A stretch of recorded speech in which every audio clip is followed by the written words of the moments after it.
से जम्मू कश्मीर में असेंबली के इंतखाबात का शेड्यूल अनाउंस हो चुका है। जम्मू कश्मीर के लोग बड़े अरसे से इस दिन का इंतज़ार कर रहे थे। 2018 के बाद यहाँ लोगों की अपनी हुकूमत थी नहीं और उसका खमियाजा भी हमने भुगता है। आज चलिए देर आए दुरुस्त आए, इलेक्शन कमीशन के तरफ से 3 फेजेस में इंतखाबात के तारीख का ऐलान हो चुका है और बड़ी जल्दी से जो है ये शेड्यूल जो है समाप्त होगा। शायद 87-88 के बाद ये पहली मर्तबा है कि इतने कम अरसे के अंदर और इतने कम फेजेस में इलेक्शन जो हैं जम्मू कश्मीर में कराए जा रहे हैं। जाहिर सी बात है कि पॉलिटिकल पार्टीज़ के लिए ये एक नया तजुर्बा होगा, लेकिन मैं नेशनल कॉन्फ्रेंस के तरफ से इतना ही कह सकता हूँ कि हम पहले से ही इस दिन की तैयारी में लगे हुए थे और बिल्कुल फौरी तौर हम अपना इलेक्शन का सिलसिला जो है वो शुरू कर लेंगे। इसके साथ साथ इलेक्शन कमीशन ऑफ इंडिया की तरफ से अभी जो मैं उनका प्रेस कॉन्फ्रेंस सुन रहा था, उन्होंने फ्री और फेयर पोल्स पे बहुत जोर दिया। उन्होंने सिक्योरिटी को लेके किसी तरह की पॉलिटिक्स नहीं होनी चाहिए उसका जिक्र किया।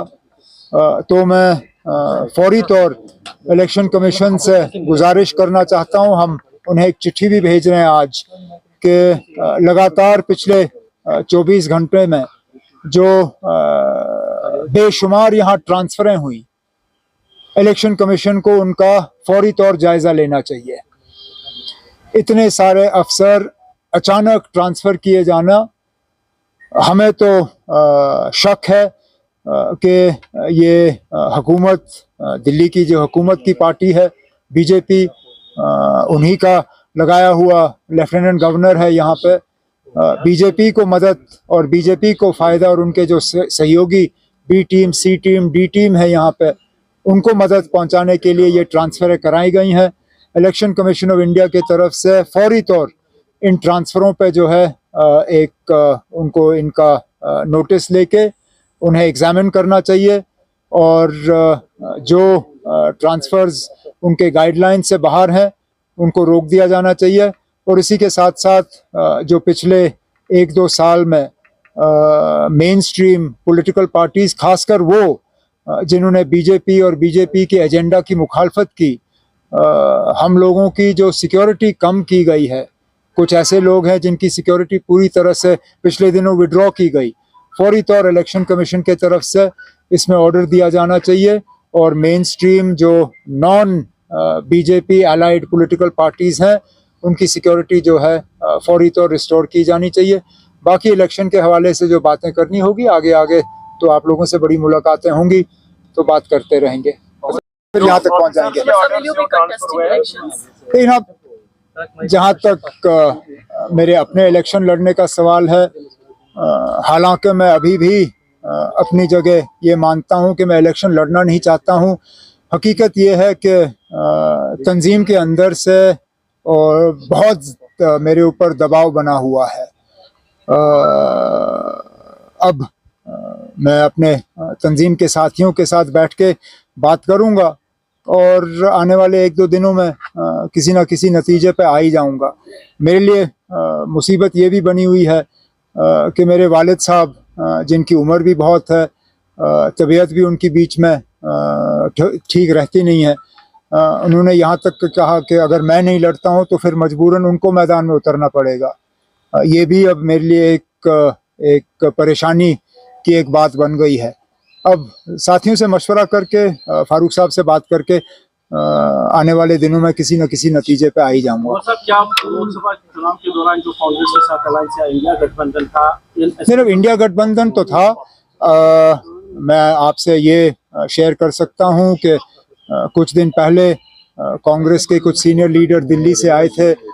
एक राउंड डिस्कशन मेरी उनके साथ हुई थी इस बात पे कि क्या हम मिलकर इलेक्शन लड़ सकते हैं या नहीं, लेकिन बदकिस्मती से वो यहाँ बिना हाईकमांड के अपने हाईकमांड के किसी इंस्ट्रक्शंस लिए बिना यहाँ आए थे, तो हम उस डायलॉग को आगे ले नहीं पाए।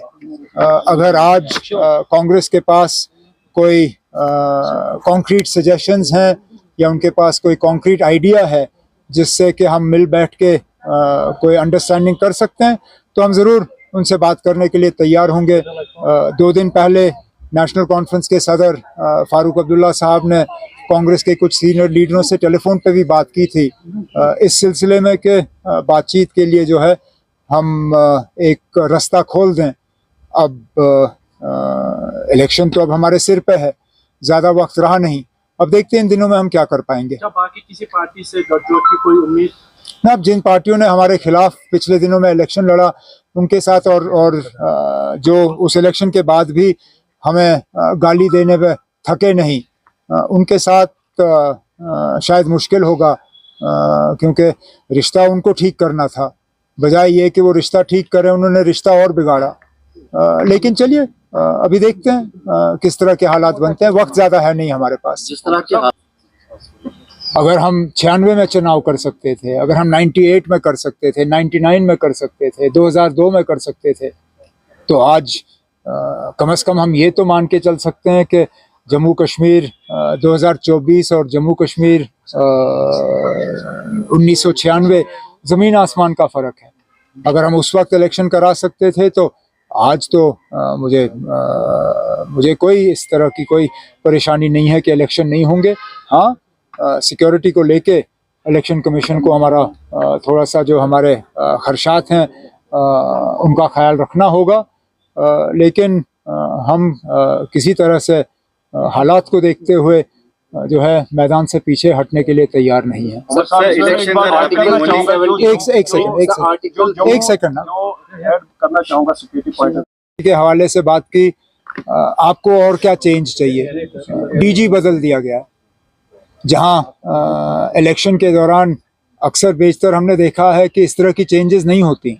हम तो ये सोच रहे थे कि शायद जो एग्जिस्टिंग डीजी है जिसने बीच बीच में हमारे खिलाफ पॉलिटिकली भी जो है एक फ्रंट खोला था, हमने सोचा था शायद इसको एक्सटेंशन देंगे, लेकिन एक्सटेंशन देने के बजाय 15 अगस्त को ही ये साफ कर दिया कि उन्होंने यहाँ रहना नहीं है।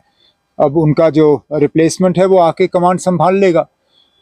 बाकी जहाँ तक आपने ट्रांसफर्स की बात की, खर्चात तो हैं। 15 अगस्त को कौन सा सरकारी अफसर दफ्तर जाता है? यहाँ तो 15 अगस्त को दुकानों पर भी जो है लोगों को जाने की इजाज़त बीच बीच में नहीं दी जाती। इन्होंने तो 15 अगस्त को सेक्रेटेरिएट खोला, 15 अगस्त को PHQ खोला, और अचानक ये जो बेशुमार ट्रांसफ़रें हुई, क्यों?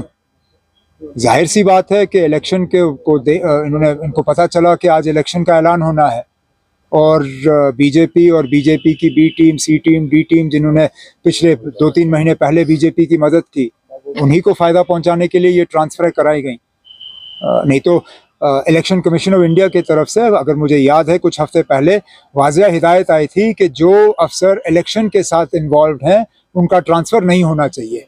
आपने तो DCs, ADCs इतने सारे अफसर ट्रांसफ़र किए, तो जाहिर सी बात है कि लेवल प्लेइंग फील्ड के बजाय आप एक अनबैलेंस्ड प्लेइंग फील्ड यहाँ कायम करने की कोशिश कर रहे थे। सर, आर्टिकल 370 नेशनल कॉन्फ्रेंस के लिए इम्पोर्टेंट है।